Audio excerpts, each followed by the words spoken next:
Oh, okay. I was manual. That's all. Yeah. Maybe I went to this when you know, like half.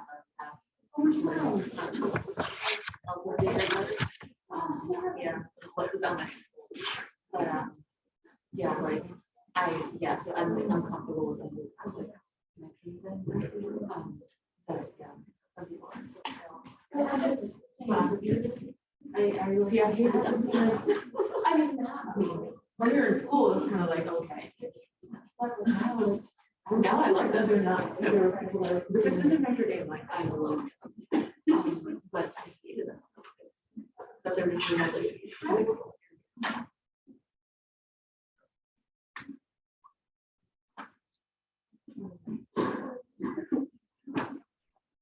I mean, considering there's a lot, like almost all the. No, this panel thing, there was a couple of them on Tuesday. Right.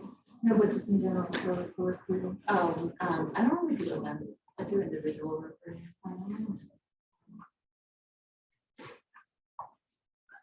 I get started.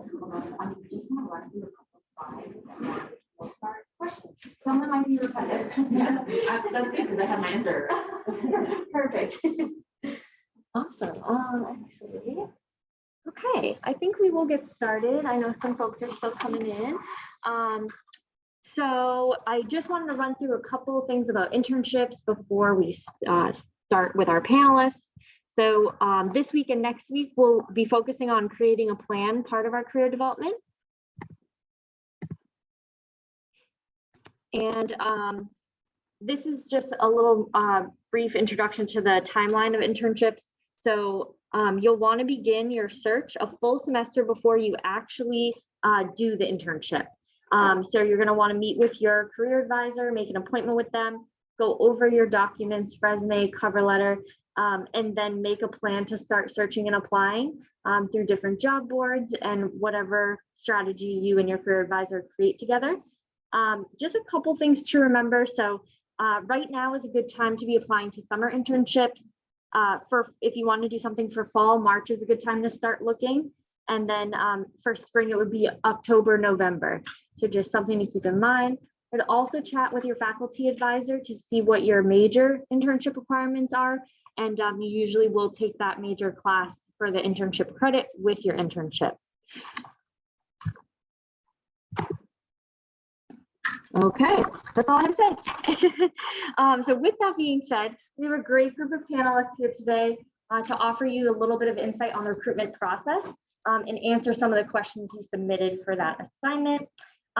So please just give your full attention to them. Be respectful. They've taken time out of their busy schedule to be here today. So with that, let's get started. So I'm going to have each of you just introduce yourself, and then we'll jump into questions and you kind of whatever resonates with you answer. If you don't want to, we'll keep going. So yeah, if you could just give a little bit of your title, background, and maybe what got you here. Cool. Thank you.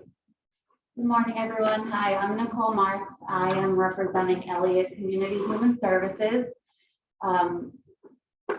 I'm an HR recruiter. I'm also a licensed mental health counselor. I think that'll be my intro. Awesome. Good morning. My name is Barbara DiGirolamo. I am the injury prevention coordinator at Boston Children's Hospital, right behind us. I'm also an alum of Emmanuel, class of 2006. And yeah, I'm really excited to learn a little bit about what you guys have for me. Hi, everyone. My name is Adela Offray. I'm the Northeast recruiter for a nonprofit organization by the name of Urban Teachers. It's a program that really focuses on teacher preparation, provides a master's in certification. And a little bit about me, I'm also an AmeriCorps alum. I'm from Brockton, so if anyone's from the South Shore, and I'm very happy to be here answering your questions. Hi everyone, I'm Gina. I am the Boston Site Director for Notre Dame Mission Volunteers AmeriCorps. So both mentioned AmeriCorps, if you don't know what that is, it's kind of, a lot of people call it the domestic Peace Corps. It's an opportunity for people to serve for a year or two in different nonprofits and programs within the United States as opposed to going out internationally.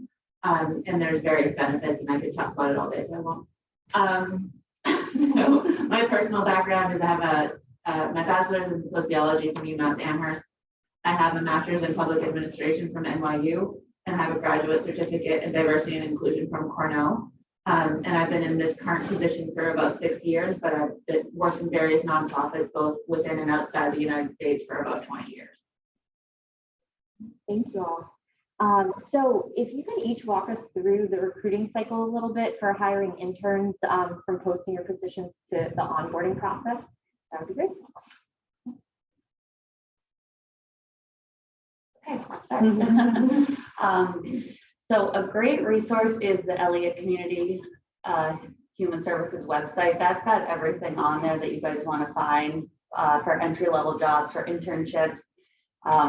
We have a huge variety of programs. There's over 100 different programs at Elliott. A lot of the majors that we see are psychology, social work, sociology, criminal justice, things where you're working with people. So if that's something that interests you, I could also be a resource to you as well. You can get my LinkedIn, we can connect, and I really help walk people through the process, or at least get you in touch with who the directors are and who the people are that you'd want to interview with. And I could also just teach you more about the jobs or internships that you're interested in. But then there's an onboarding process. You go to an orientation, and typically when you start, there's shadowing. There's a lot of training that goes in the beginning of starting any position. So our position is right on Hire Saint's website. So you do have to be getting college credit. So you do have to be having an internship class and getting credit to full year internship. So September to May, except for your winter break, obviously, and spring break. And so we take mostly seniors. We do sometimes take juniors if they're taking an internship class. And it's 10 hours a week for, like I said, the entire year. And so you can apply on Hire Saints, and then it'll send me an email. We look through some resumes. We'll email you for an interview. And then if we like you, we offer you the internship. It's pretty easy. And I usually hire 3 to 4 manual interns every year. So for our internship, we actually just hired and filled those positions, but we also do have some campus ambassador positions opening up. A little bit about our central location. We are located out of Massachusetts, but we look to recruit a lot of recent grads or folks that are going to be graduating. And so what that position would look like is we're really focusing on folks that are interested in the education field. You don't have to be an education major, as long as you're passionate about educating students or being in the nonprofit space. That's something that we're going to be really looking at in terms of candidates. And basically, we're going to be looking for that campus ambassador to engage both on campus with events, but also be our ear to the ground and posting about our program on the website. So to learn about that position, you can also check on Simplicity, also LinkedIn, our website, because they will be coming soon this summer. So please look out for your emails. I'll probably gather up everyone's contact details and send that on. So AmeriCorps is a little bit different in that we're not like an internship per se, but some people do use AmeriCorps positions as internships. I have an AmeriCorps member right now who's actually using her AmeriCorps position as her required internship for her program at the University of Maine. So she's here in Boston doing her internship this semester, getting the academic credit and also getting our benefits and our stipend, which if you want to talk to me individually about what those are, like I'm happy to go into it. But you can do AmeriCorps like either while you're in school sometimes, or a lot of people do it right after college in order to gain experience and kind of try out a field. The great thing about internships and AmeriCorps positions is like, it is that chance to try something with like a time limit. So if you love it, great, go in that direction. If you don't love it, great, like then no harm, no foul when you're done. So the way that you can find out about AmeriCorps positions is there is the AmeriCorps portal, like the main website. You can literally go on there and search for like, you know, I want to do education program in Boston, and then I would pop up as one of the options, or perhaps even urban teachers. What if you searched, you know, education in the cities they operate in, or you want to do disaster services in Colorado, and you can get a list of the different types of programs they offer. We're all over the country. We, you know, do all sorts of things for different lengths of time too, depending on what suits your needs. So typically when I receive an application, you do the AmeriCorps application, which is the standard one across all organizations. And you fill out different tabs on it. It's kind of like a generic resume and like a statement of why you want to do AmeriCorps. Then we also have you fill out a supplemental application for just our program that speaks a little bit more to our values and like tells us more about who you are and why you want to serve with us. Then you have an interview with me. And another big difference about my program is like you don't have to apply to one specific position. So I have like all different roles from preschool education up to adult education in different types of contexts. So you might do assistant teaching in a classroom, or you might be doing educational, education for adults, like, you know, helping immigrants and refugees fill out their resumes and like learn American career norms and all of that. So there's all different kinds of things that we do that are education adjacent as well as traditional classroom teaching. And so what I do when I'm talking to someone is kind of figure out which position I have that would best suit them and where their like experience would best fit based on their preferences, but also like just what I know of the organizations already. And I really try to work with anyone who just demonstrates that they want to serve. Like my job is to help you find a place to get experience. Great, thank you. Could anyone share how many applicants you normally get for a posting, and of those applicants, how many you hire? I know you had mentioned 3 to 4 students usually for manual, but if anyone else wants to share. I think it ebbs and flows a lot based with the school year. So I tend to see a lot more applicants March, April, May. That's when people's semesters are ending. And like I said earlier, Elliott is huge. We've got over 100 programs. So if there's a certain location, we typically have them in other areas. And I really can't say how many we would hire yet. Sure. Not really sure. It kind of depends on the year for us. Sometimes we get like 20, 25, sometimes we get like 7. And we really only post on a manual, so it kind of depends on what students are interested in that year or what their background is looking for an internship. I get a lot of psych, healthcare, some sociology students, but we don't limit to any. Like I've had marketing students, which is great because they help us with promotion stuff. I was an education major at Emmanuel and kind of fell into this kind of sideways, but yeah, any major is happy. We're happy to take, and we usually take 3 or 4 per year. Yeah, so this year we took on about 4 interns, but one thing folks will eventually learn about nonprofit is that it's really dependent on the funding of that year and the fiscal year and what you have available. And so unfortunately, we don't have that stapled in. So right now, we'd like to keep it to 3 or 4, but that can be guaranteed every year. So I would agree with that statement that things really ebb and flow, and a lot depends on the economy for you. So yeah, when I first started 6 years ago, I recruit for typically, and just specifically my Boston program, forget the thousands and thousands of other things you could do. I have about 10 to 15 people that I look for, slots that I try to fill in my specific program every year.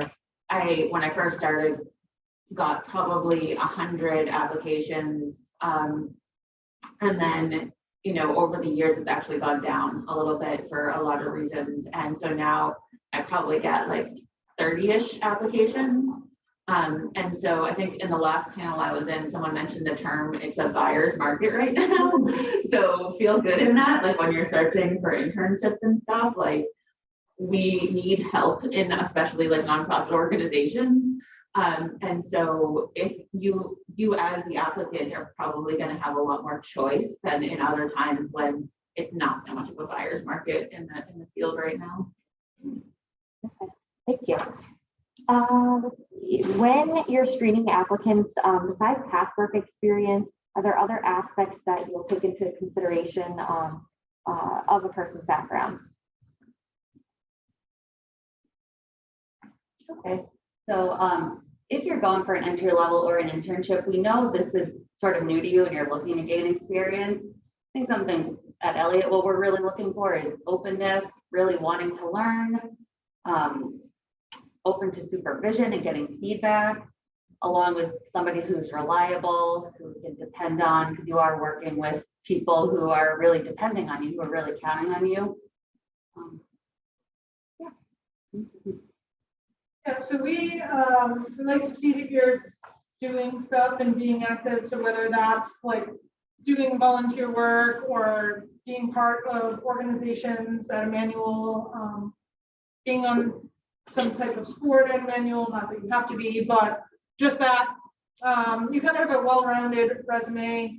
Obviously that's you enjoy working with children. We're a children's hospital, and educating, doing marketing, doing outreach. That is a big part of our internship. Just to what everyone has been saying, I think we try to look at candidates holistically. And so even outside of just your experience, we're looking at the small details of like, hey, did you take time to review your resume? Are there typos and format? Like, so you can tell when someone has taken a long time to put something together, but then also use the cover letter to your leverage, even if you don't have the experience. Like it was mentioned before, we were looking for folks that are really interested to grow. And so use that as a statement to say, hey, I know I don't have, an extensive experience in this field. Here's what I'm hoping that I can accomplish. Here's what I've been observing. And, depending on the internship, there is also the capability to even submit a sample, right? And so like, say for instance, you want a marketing internship, but you haven't done any marketing. And it's like, okay, well, maybe you hop on Photoshop, maybe you hop on Canva and say, hey, let me draft up a couple of things to see, here's what I can do. So I think just in the broad sense of on the hunt for internship, trying to fill in the gaps where your experience might not be on the resume, but you can say, hey, this person is passionate, they're serious about this, they've done their research about our organization. I think this candidate is really committed to this internship. So AmeriCorps really is a program that exists to give people experience. So we don't expect anybody to come in with a set resume. And our typical applicants are like education majors who want to do teaching or something education related, and that's great. But I love it when I get applicants with atypical backgrounds, because a lot of our positions are things like helping teenagers explore possible new career options, or helping immigrants and refugees like in their job searches. And so to be able to place somebody with different kinds of experience in those positions is really beneficial to the organization. It's also really beneficial to do something like AmeriCorps, no matter what major you are in, because yes, education is great, nonprofit work is great, but everybody who applies in nonprofits and education, like 90% of us have done some kind of core along the way. But if you're in a career, like a career track that isn't education or nonprofit, it's also great to do because it helps you to stand out on future applications, and like it enhances your ability to do whatever job you do in the future, to be able to say you took a year to like dedicate to an underserved community and you learned from that experience X, Y, and Z. And I use the example of like, say, 20 years from now, you're applying to be the vice president of some bank.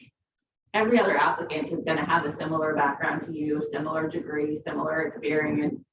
You kind of know the same people. So like what makes you stand out as an applicant is you can say like, look, I did this year or 2 years of service in this underserved community, and I learned all this stuff about their economic needs. And here's all the ways our bank can expand and change to meet those needs and then can grow our market and all those things. So yeah, I definitely recommend a year of service to anyone, no matter what future you anticipate for yourself. Could you think of a great intern you've had and maybe a not so great intern you've had and explain what made them that way? Sure. A great intern has been, I think, somebody who's just been open to learn, reliable. They show up, they take good feedback from their supervisor and try to incorporate that into their work. Somebody who just wants to learn and who shows up is good. And I thought about this, the bad one. We had an intern who just really struggled to take any feedback, who was really like, thought he was always right. I don't know, it's a nice way to say that. And then when he was getting his evaluation, he actually like stormed in, crumpled it up, threw it in the paper, and then had his dad come in to talk to the supervisor. So, Oh, no. I know, it was like, so don't do that. Don't bring your parents to work with you. Not to the interview, not to work, Yeah. not to be reviewed. No, it does feel good to have your parents there, but you can't do that. Yeah. Okay, thank you. So for us, we do a lot of outreach in the community and schools and healthcare centers. So somebody who is flexible and really wants to go out and get that experience. It's not required, but it always is great to have an extra hand. Someone that checks their work. Again, a lot of our internship is doing outreach to get us to go to all these places. And so someone also oversees our Facebook page. So doing a lot of education around keeping kids safe and posting those on social media. And kind of weave in the bad one would be that an intern that we actually had to let go at the end of last semester because she used to, send me stuff that had typos that you're going to post on social media, or she would call in to internship half the time, and she just we couldn't rely on her. Like, no matter what projects that we gave her, it would take her so much longer, and it just in the end was we were spending more time than the actual task took. So yeah, I actually haven't experienced a bad intern, but my heart goes out to them now. What I will say is that good interns ask good questions, and so in asking a question, you're getting the information of like, okay, here's what I need to do, here's what I need to learn. And also, speaking about evaluations, the first couple meetings, you want to be asking the questions around, how will my performance be measured? What is important to you? Finding out what's important to your supervisor will translate as to you being a really good intern, right? Everyone has different leadership styles. And so asking good questions and leveraging the resources that are available to you. So, in asking good questions, make sure that the question hasn't already inadvertently been answered, right? And so, like, let's say you have like a Dropbox or a Google Drive, do a search and see like, oh, can I answer my own question? And if you can't, go to your supervisor. I think that translates well because, again, we always love people that are able to take leadership and be resourceful, but also they actually help your supervisor help you. This internship is an opportunity for you to really understand whatever industry you're going into. So I guess that's what I would say is a good intern.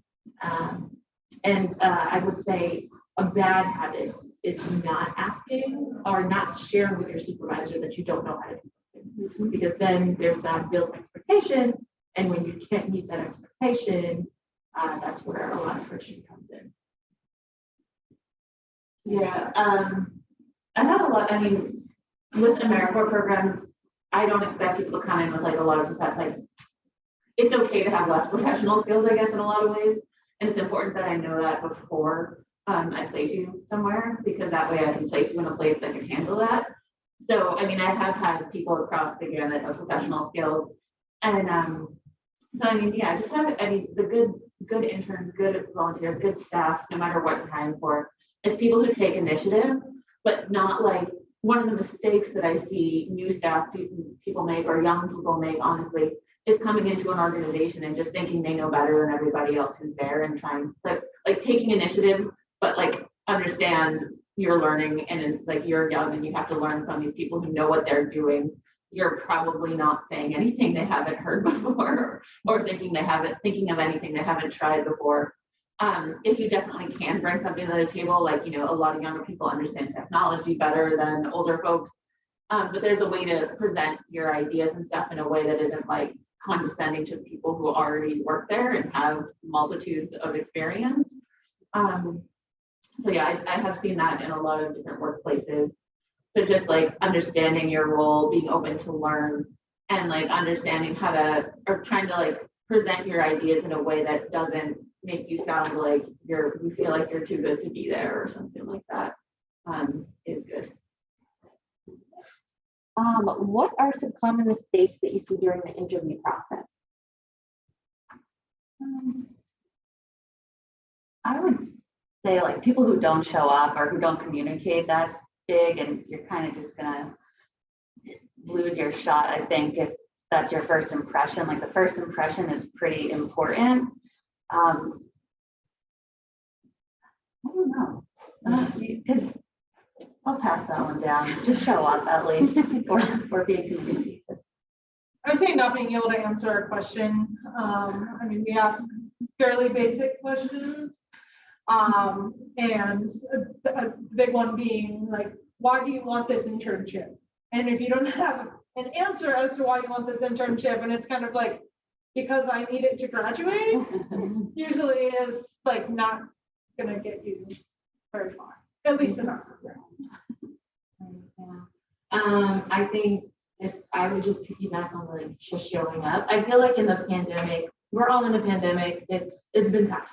And so there are certain expectations around the professional space.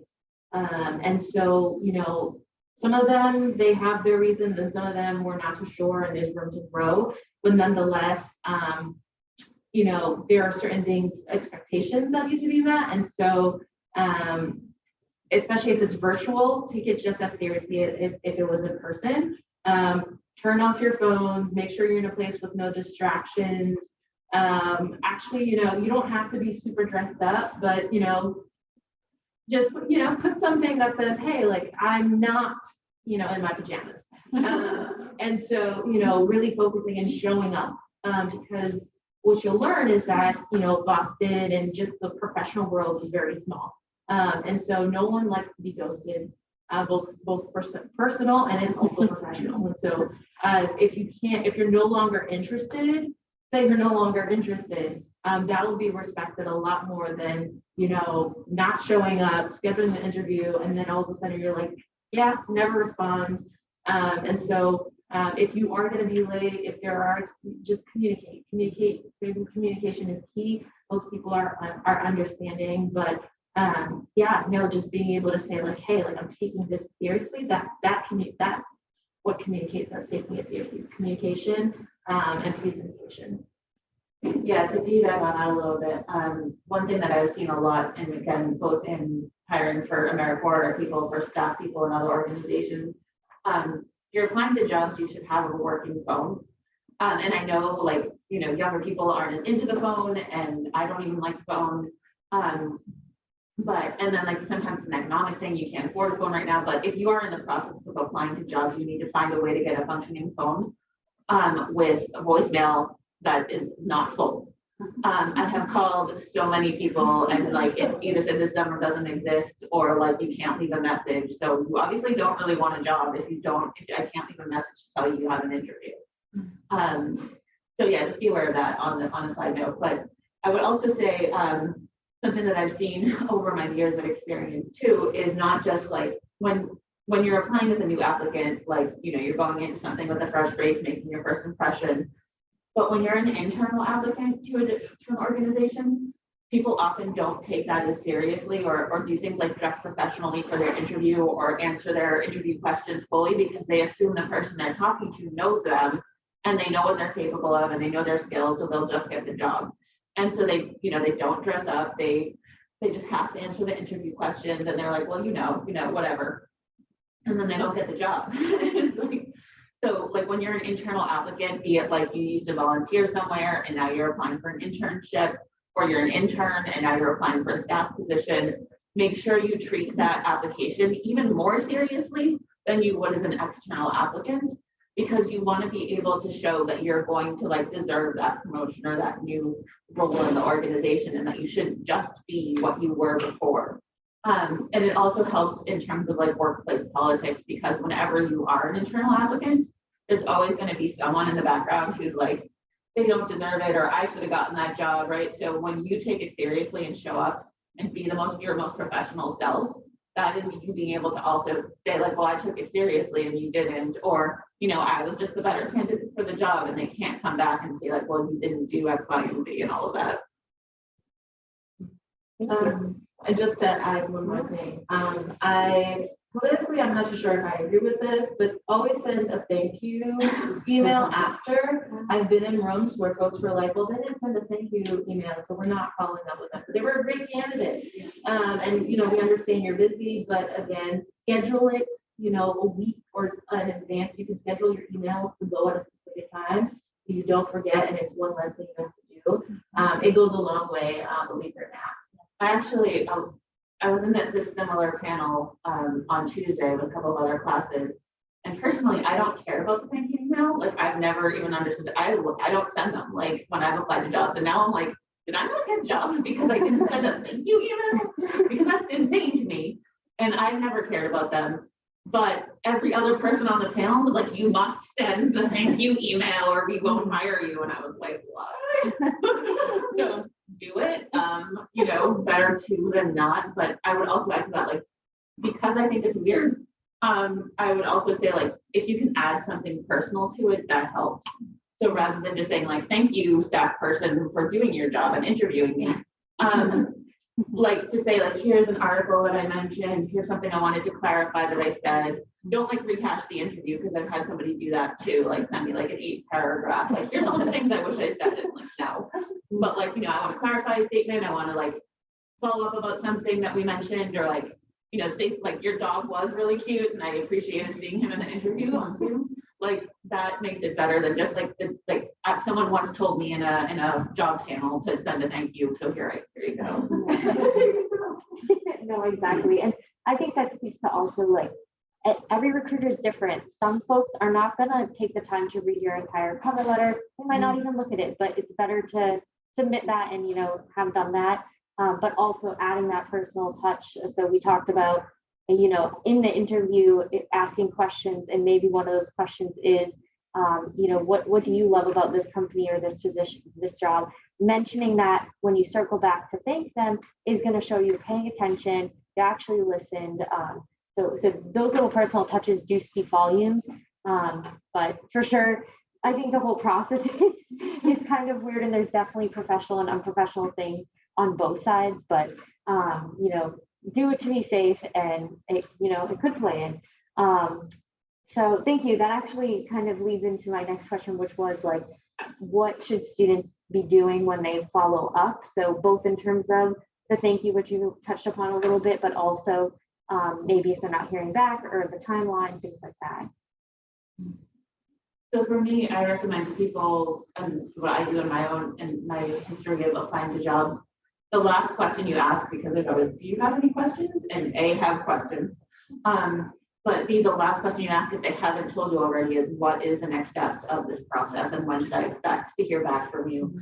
So that way, some nonprofits, especially, they're overwhelmed, they don't have time, or they might be hiring months out from when they actually need to start the position. So they're not as much in a rush as you to hire. So typically what I've heard from people is Will should follow up with people next week. So then, next week you can say, hello, I just wanted to check in and see if there's anything else you need from me. And you're not doing it too fast, you know, because if they say follow up in 2 weeks, then you don't follow up next week, like you follow up in 2 weeks. And then if after like a week of you, like if you follow up with them after a week, they haven't gotten back to you, then another couple of days go by and they don't get back to you still. Unfortunately, ghosting is a real thing. And that's happened to me too, in jobs. And I don't like that. I never ghost an applicant, especially one that like I've interviewed. Maybe like I can kind of understand it if they get like hundreds of applications. They're not going to follow up with every applicant. But if you interview someone, you should not ghost them. But it has happened to me too. So after I follow up and then there's a few days of no more response, then I say like throw up my hands and say I guess they didn't want me, and I move on to the next. Like just like dating. So it is very much like a dating process. So yeah, always ask in your interview when should I follow up? Like, I mean, that just helps with your stress level and your planning and your like ability to move on to the next thing. Yeah, ghosting is not great. I've gone through 3 rounds of interviews with this one organization. They've never got back to me to let me know I didn't get the job. I was like 3 interviews. I was like, I was 4. I was so, yeah, I really was. But to have the interview, one, look at the company's mission, look at the job description. If you could come up with an example for every component of that job description, be ready to say it in detail. And then if you're given the opportunity in the beginning of the interview to ask a question, ask about their expectation and what are they looking for? What do they find important?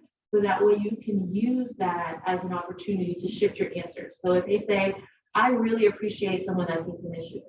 So you can use that interview to say, yes, I took initiative in this example. I took initiative in that example. Not, saying initiative, but if they say like, yeah, what are your great skills? Well, I take initiative. I did X, Y, and Z.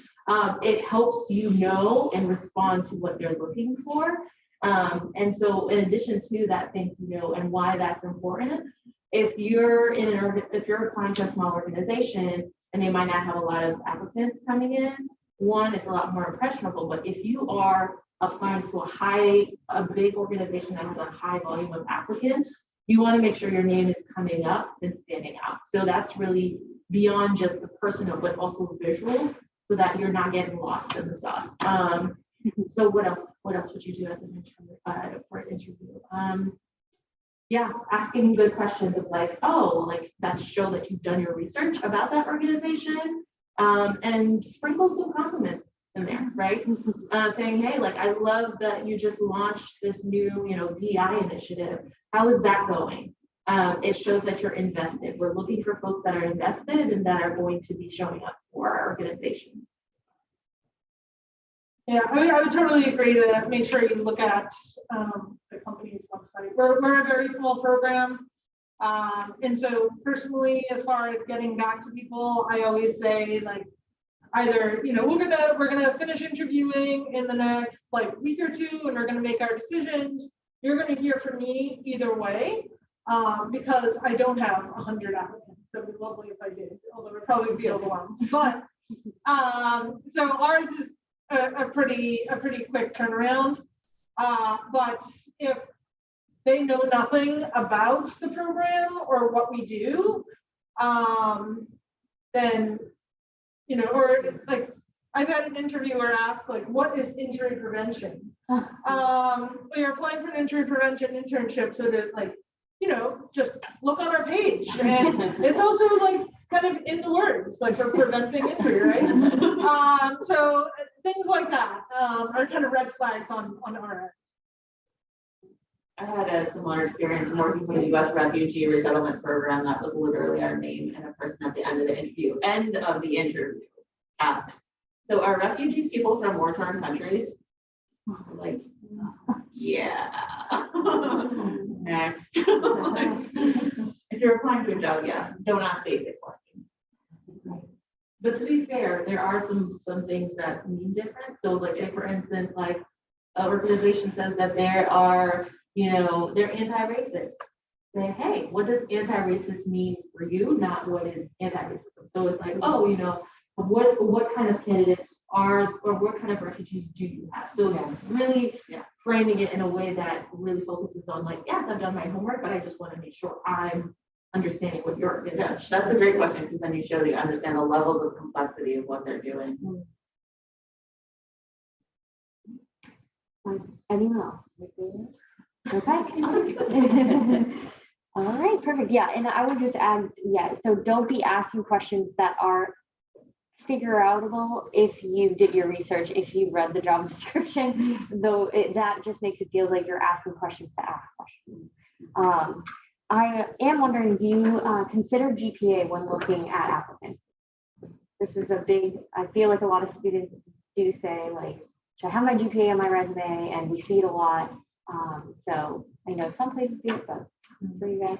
Personally, I say don't put your, I mean, like you graduate from a manual, the person that has like the A average and the person who has like the B average, both have the same degree. So, I mean, if you like really want to say that like you're on like the dean's list every semester, that is wonderful. But if you have a C average at a manual, I wouldn't put that I have a C average at a manual. I would just leave back and say like, I'm a junior at a manual and go from there. Because I think that will turn employers off. I would say also, and like, again, the panels that I was on Tuesday, every single one of us just shook our head no and moved on. Like, and GPA matters for like maybe grad school, but I will even tell you that for grad school, I didn't have like a super stellar undergrad GPA. And when I went to grad school, my work experience counted more. And I ended up with a 50% scholarship to grad school because of my work experience, even without a super high GPA.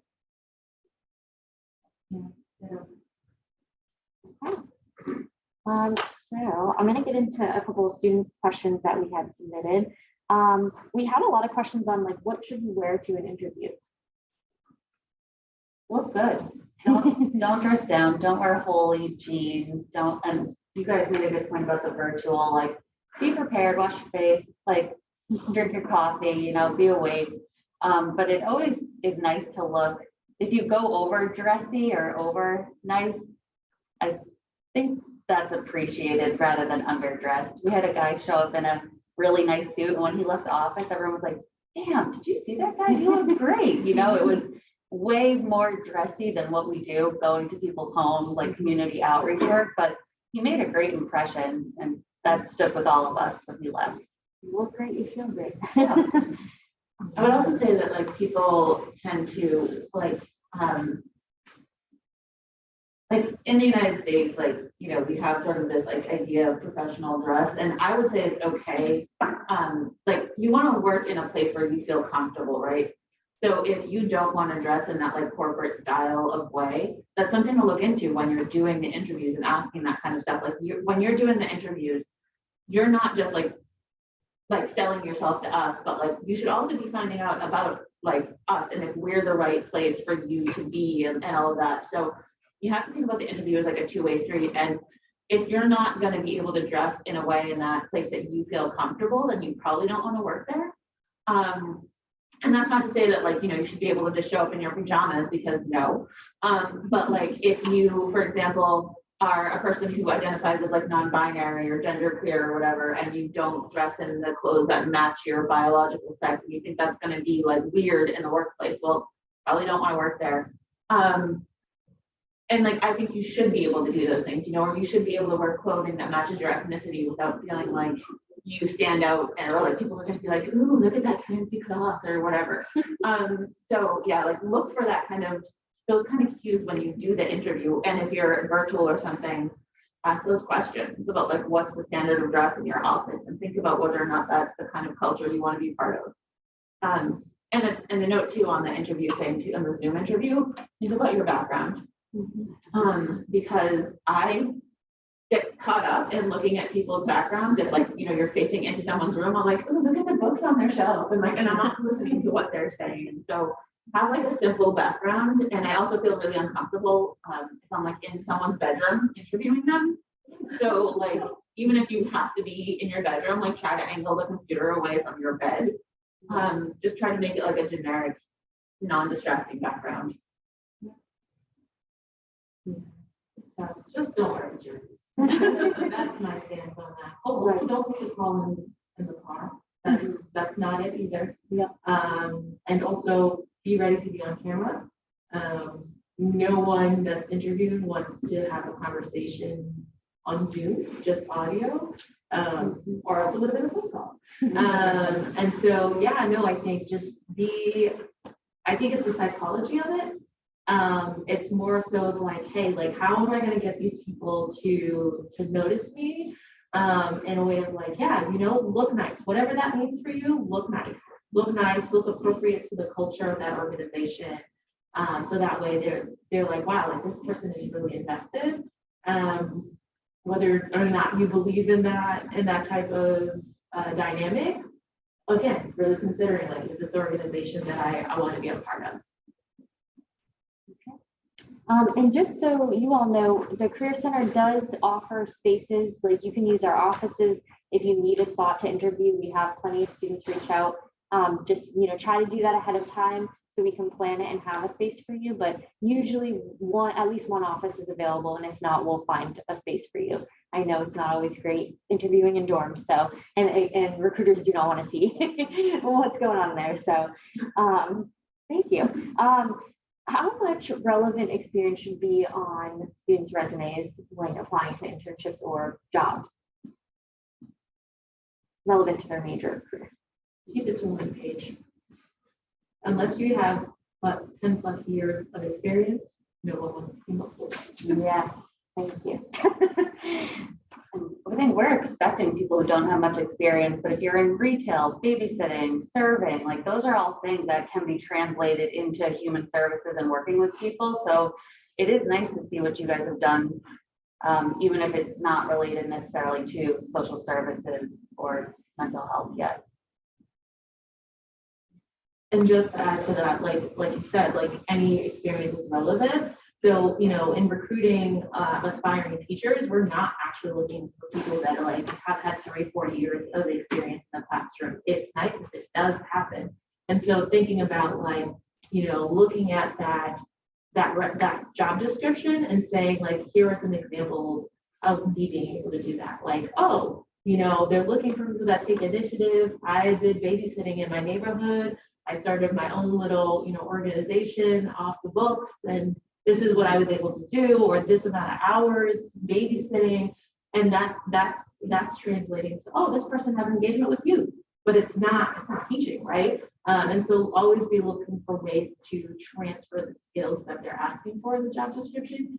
Be creative, even if it is like a little bit stretching the truth. You'll have an opportunity during the interview to really explain that.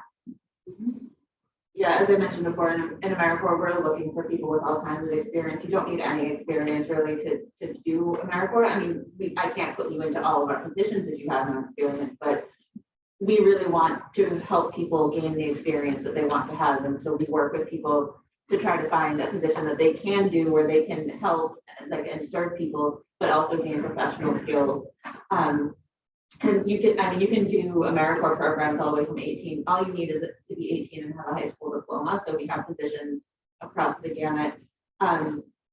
Yeah, and I would definitely want to reiterate, if you're under 25, there's no reason to have more than a 1-page resume at all.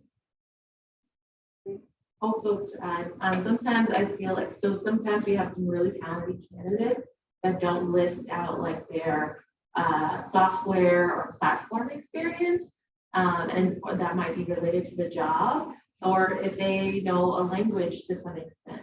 Please feel free to brag on those things, because it's always an added plus to a position even if it's not listed. IT skills are always needed in nonprofits, so no matter what your IT skills are, they should be on. We just have them submit their resume final drafts, and for skills, we talked about like soft versus hard skills. We want to see those technical and computer skills and language skills. Those are super important. Anyone else? I didn't want to cut anyone off. Okay. So how should students approach, or maybe graduates approach or answer questions about salary or the payment or stipend what would you recommend? So personally, in our position, it's an unpaid internship because you're getting college credit. So that's kind of off the table for our program. But in general, almost every department has an HR department who kind of takes care of all of that. So I wouldn't ask, like, what does the job pay is one of my questions. Because sometimes employers kind of then think like that you're only in it for the money, which, I mean, you got to pay the bills. I totally get that. But sometimes I kind of would suggest that you talk to HR about that versus your direct employer. Yeah, I've worked for a lot of smaller organizations though, and like we don't have HR or what have you. And personally, I think it should be illegal not to advertise salary. I always want, like, I'm so much happier to apply to jobs and stuff when I see salary, because then I know, like, I don't understand why employers don't list the salary, because you're wasting your time if you're interviewing applicants who aren't going to accept the salary that you have to offer. So why would you do that? So that's advice for in the future when you all are advertising jobs, put the salary on there.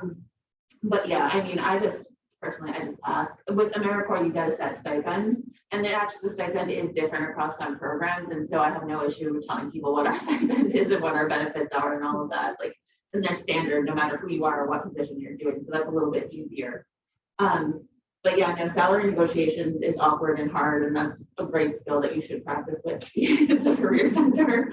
Because yeah, my least favorite part of work is like trying to figure out how much I should get paid and how much they actually can pay me. The worst. It is tricky in trying to find that out, especially if it's a position you really want. And I agree, like it should be on the website. But I think the advice that I would use, especially in thinking about payment and negotiation, in the interview, when you're thinking about that question of like, oh, when should I expect to hear from you? Okay, and awesome. So what does the onboarding look like? And then land with the next question. So who can I talk about? You know, who should I talk to about benefits and what that might look like? So that's an opportunity to, one, for them to redirect you or to let you know that they're the person you need to talk to about money. And also just ask them like, oh, I'd love to know the range about this as I'm considering my other options. I don't think anyone would take offense to that. And so use that interview to get the answers to that question, or follow up in an email saying, hey, like I look forward to hearing from you. Is there anyone that I can talk to about some of the benefits your company offers when I'm thinking about, joining your organization? Yeah, I agree. Definitely finding out about benefits, and all of our entry-level positions are, the salary is listed on the job description. I would definitely ask what the starting salary is for your positions coming in. In nonprofit world, sometimes the salaries aren't huge, but there's a ton of other benefits. Like Elliott provides up to 5 weeks vacation for some positions, tons of sick time. They reimburse for school if you're still in a program or looking at a master's program. Like there are so many other benefits. So I want to find out about those and see if that weighs out the salary. And that's another question that speaks to the culture a little bit that you can use for your own decision making. Like if they're not forthcoming about benefits and if they're adversarial, if you ask about like how are you going to get paid, like maybe again that's not the right cultural fit for you. Yeah, I would say so. Like in the interview, you're asking questions of like, oh, what is the range, right? But you're keeping that information internally. But to use it as wait till they try to offer you a position to kind of leverage the conversation around benefits. So say for instance, they're like, yeah, we pay $15 an hour for our interns, but you already know like that's not what you're looking for, but you'll take it. But then you can be like, hey, I'd love to join your organization. I'm just wondering if there are other ways that I'd be able to get benefits.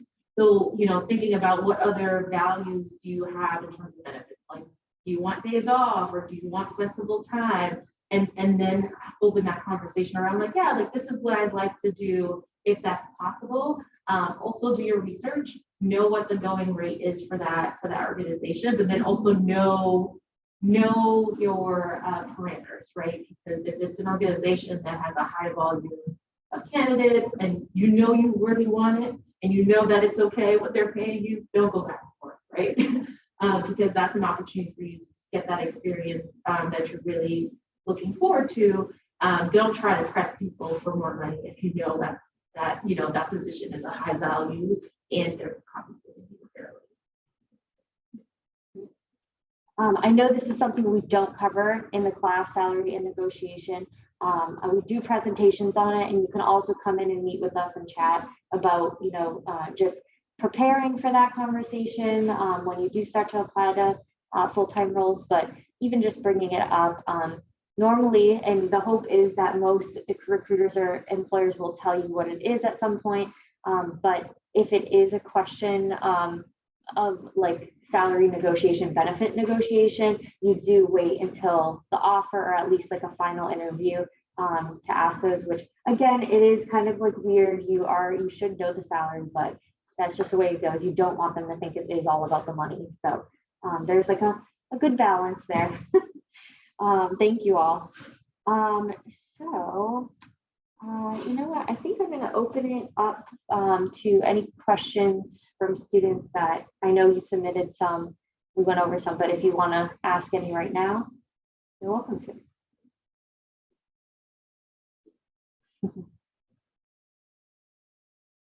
No questions at all.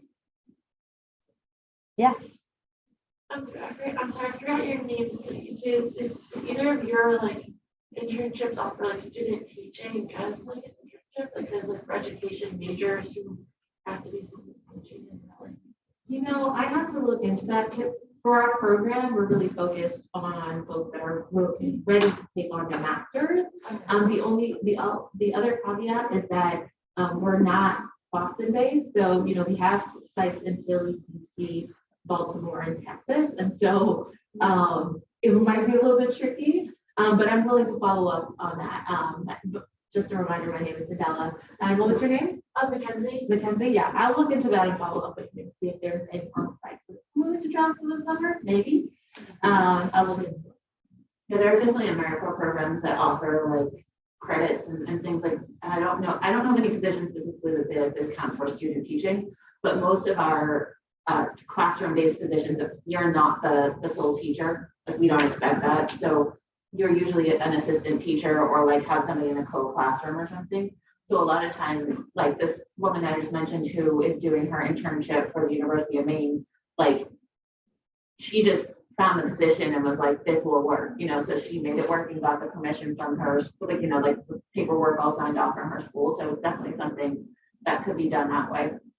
But also like, if it's not for a specific requirement, like, yeah, like AmeriCorps is great for gaining experience in teaching in a classroom or otherwise. And it's easy to find those positions if that's something you want to do outside of for credit. Also, quick plug for organization Breakthrough Collaborative. I'm not sure if you're all familiar with them. And Jumpstart, they have opportunities for folks in the Boston area to teach and get some of that experience. And if you want to be a long-term teacher, some of our high priorities students come from those organizations. So quick little right. I would just add, always keep your options open in your internship, in what you want to do, after Emmanuel. I was an elementary ed major, so I'm obviously not in a classroom teaching, but I decided when I did my student teaching that, it wasn't for me, and kind of got a job as an admin at Children's. I had no idea what injury prevention was, and I'm sure most of you probably don't either. I learned through experience. But with my education degree, now I run the injury prevention program at Children's, and I do teach. I teach all over the states, brain and spinal cord education to kids. So I went to school and I used my degree, but in kind of a backwards way. So keeping your options open and trying out new stuff. Just to add to the theme of trying new stuff, you're earlier on in your career, so use that time as leverage to do things for free. Not so say for instance, you know a local pizza shop and you want to go into like marketing, for instance. Volunteer to do that for free because one, you have the ability to make mistakes and learn. Because I will tell you, by the time that you're like a sophomore, junior, or senior, those internships are like cutthroat. And so they only have like a certain amount of numbers, and if you want to be competitive, unfortunately, that's the route that you have to take, especially for those specific fields. So if you know you're going to want a really competitive internship, feel free to find the pockets within your community or in your area where you can do something for free, learn and make the mistakes that you need to, so that by the time you get to that opportunity to apply, there's no way they're going to be able to say no. When I was in grad school, I couldn't find an internship like related to my field, or like even related like a part-time job. I was in Manhattan, like it was, and like I was trying to find international based stuff, and again, it's cutthroat. Like there's so many people looking for the same stuff. So I made up my own internship. I found an organization that said, hey, can I like what you do, and I was kind of like I had kind of done a smaller internship for them before, and I was like, you guys are starting to open a program in Tanzania. You want me to go do that for you? And it'll be an internship. And they were like, sure. And so yeah, made my own.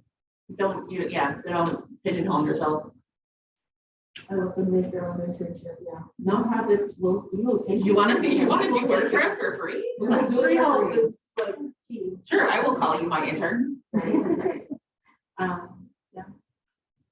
Yeah, and I think the Career Center also, we kind of look at it as like your major is just a more focused area of study for you. It does not limit your, abilities to transfer your skills to another industry. And a lot of people, I bet it's a wild percentage of people graduate with a degree that they don't end up not using, but going into a direct industry. They fall into another one, which they can use those skills still. So just be open to anything and kind of test things out. If you don't like the internship you're in, then that's good because you're figuring out what you don't want to do when you are eventually getting a career. I did have another, I don't know if anyone else has questions, but feel free to just raise your hand or shout out. But another good question was, how do you politely and professionally let an internship know that you'd like to continue with them? So I would think like either continuing the internship or when you're graduating too and want to work full time. How do you have that conversation? I would ask if they have any opportunities to continue again, whether it be, creating your own position, depending on what funding, because obviously like once you finish your internship, now you're not going to work for free for me. And I don't expect you to, but saying, I've worked with you guys for a year and I see that like you have this big gaping hole that I can help fill, and this is how I can do it. And, you saw me perform this, and this, and I feel like I do it really well. And I think that I can really strengthen and expand your program or your business. Yeah. I think the easiest way to have that conversation is to ask questions like before and make friends. Because then that'll better inform like, okay, here's where we have the biggest need. And here's how I can have this conversation with my supervisor. So you're not just going in cold of like, oh, I really want to stay with you. And you really don't have a way to make that conversation more appealing, especially if budgeting is limited. So, feel free to say hi to everyone within the department and with outside of the department, anyone you come in contact with. Try to build as many relationships as possible within, reason. You don't want to make sure you want to make sure that you're able to do your work and you're not able to, you're not like over capacity, but being able to say, hey, get to know them, get to know the organization, where are the gaps, and then going into that conversation and start saying like, hey, so, what happens after interns? What is the growth for interns. That's another good question during the interview, asking about what do interns usually do after they complete their internship. So that way, when you do have a conversation with supervisor, you can say, hey, like, I noticed that this position was open, would you consider, referring me or recommending me for this application or for this position? And even if they don't have it immediately, make sure you close out your internship well. Start strong and strong, because even though they don't have it at the moment, right, you can wrap it up and say, send, a gift card or whatever, just, send an email saying, thank you so much. I really appreciated that personal note, a thank you card, and saying like, if ever you need anything or a position becomes available, don't be afraid to connect with me. Make sure you're connected on LinkedIn. Because again, I've had organizations reach out to me a year later, like, oh, you did some work with us and I'd love to see if you'd be considered in applying. So make sure you're making friends, you're closing out, and staying strong. I would say, in AmeriCorps, I would say 90% of my people get offered a position after, and being there, you'll know what's available and what's not, especially if you're there for a year, kind of position, like you'll get a good sense of what kind of, what they can offer you after, and if you like working there, and if you're a good fit, which is the wonderful part of these time sensitive things, because you're not committed to them if you don't like it. But if you do, it's a good enough chunk of time that you built up your reputation there. And they are likely to offer you a position afterward if they are able. And then if not too, it's all about like, I can't even say enough, like so much about your reputation. Like you have to think about your reputation in the organization from the day you walk in, whether you're an intern or regular staff. Like every day that you're there is your interview for the next promotion, the next position. And people forget that and they get lazy and they and of course everyone like get casual with their coworkers. But you want to always maintain that you are like a very professional person in the office, and every single day that management sees you as someone they are targeting for promotions and future positions, and not just doing what's expected of you and checking out at the end of the day. I always say children's is a big, small place in that like, other people in other departments. So like, I work in trauma, but every hospital has a marketing department, has a grants department, has an IT department. And so if that is something that you're really interested in, and I think that you're like an amazing intern, yeah, of course, I'm gonna, call marketing and say, my intern just applied for this position. And it also, works in the other way as well. A lot of my interns that have wanted to stay at Children's have been able to do so because they like to hang on to the people that they know and then they know are strong. And so, it can burn you on the other side if you're just,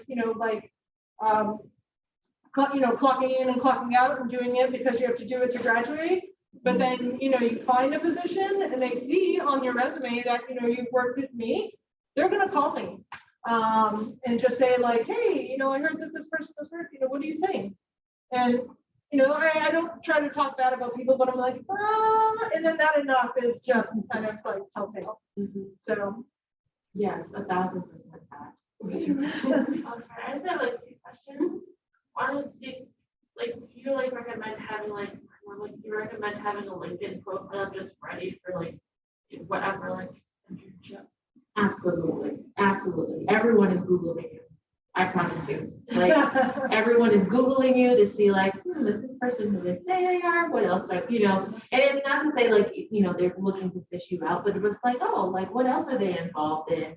So yeah, be ready with the LinkedIn. Your network starts now. Everyone that you're meeting, your network starts now. The position I have right now was from AmeriCorps, and someone was like, hey, I think this position would be great. You'd be awesome. And I'm doing something that I love. So definitely foster those relationships. And on that note, your social media is so important. Making sure that you're keeping your profile private, but also if I Google you right now and your profile picture comes up and you're on the beach with a beer in your hand, I can't see your profile, but just from that picture, I'm oh, I don't know, and I'm just gonna keep moving on. So you can be found if I just Google your name and your Facebook profile comes up, even if it's not public. Or do you like offer like volunteer work too, or is it just like internship? It's depends on how you define volunteer work. So we basically consider our members volunteers, but we call them members, and I don't know how that term was derived, but it just was. And so you get a stipend. So it is volunteer work. If you're looking for just like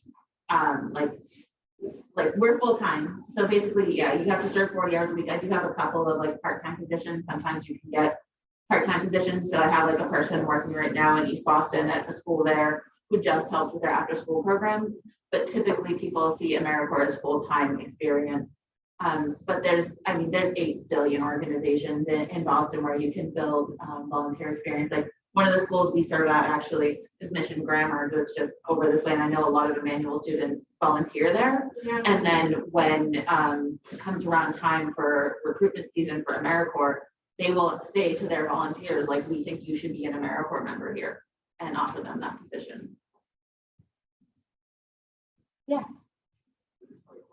Does knowing that a student, or knowing that a black student is interested in your internship to fulfill some kind of internship credit, is there chances as far as what you think their motivations are?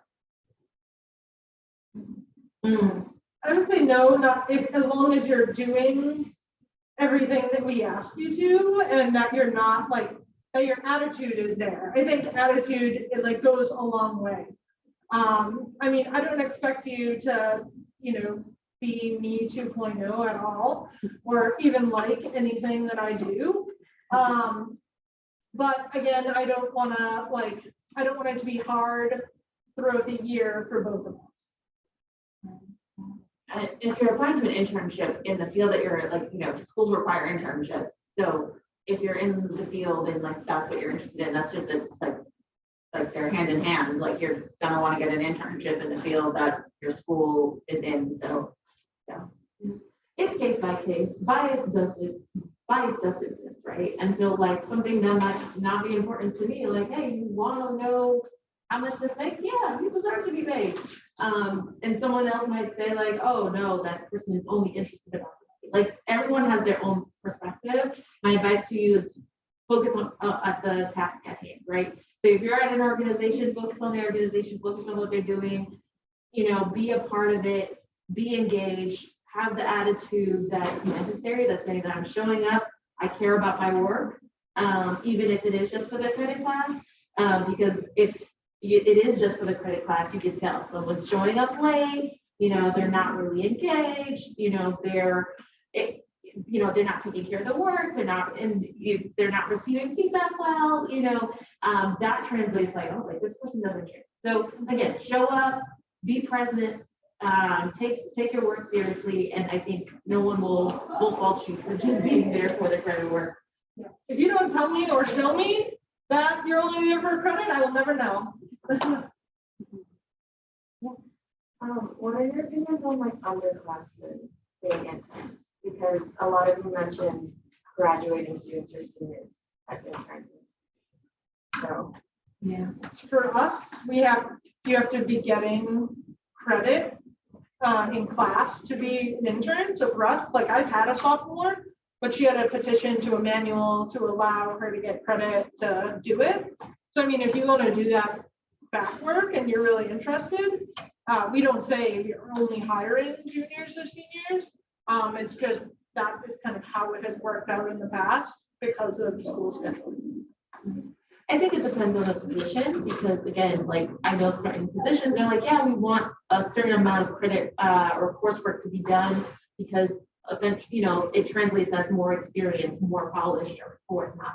But like I said, personally, we don't have any requirements on that. But again, do some of the free work earlier on, so that way they can't really say like, oh, she's a sophomore, so she might not be as experienced. No, she did, 2-3 years with like Jumpstart or Breakthrough. And so it's like, yeah, no, definitely pull her on. Yeah, she's young, but she has experience. My sophomore was great. She's better than some of the seniors who were just doing it for credit. Like she was passionate about wanting to be there. You can find AmeriCorps positions that are part-time. You have to do a little bit more search. like right now, like I said, I have a person who's working in a part-time position, but like it's an after-school program, so she has to know her, like she's not in school, but if she was, like her classes would just have to work around it. I had somebody actually, as I mentioned, over at Mission Grammar 2 years ago, who was also an undergraduate, and she did have a hard time like balancing her classes and doing it, but she did it and she completed her year. So it's all about how flexible and how much work you're willing to put into accommodating the schedule that matters more to me. And then finding the positions, like, you know, you might have to approach several different AmeriCorps programs and they might say like, no, ours doesn't fit. But like, if you come to like me, I can say like, well, depending on what's already full, you know, and all of that like this, but yeah, you can find part-time like AmeriCorps positions exist, and some of them are even designed for undergrad, like Jumpstart. So if you do have more questions, panelists, I'm assuming you're going to hang out for a couple minutes, but I would like to just give a round of applause. I know the next class is going to be coming in. So thank you all so much. We really appreciate it, and you're very helpful.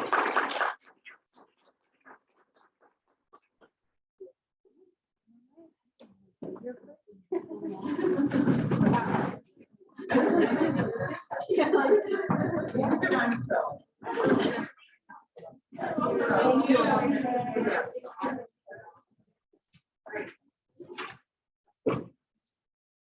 How are you? I'm Brian Stone from Wanda. How are you? Oh, I don't know. I'm fine with that. I'm fine with that. Okay. Oh, just talk up, Randy. So, yep. Let me end this.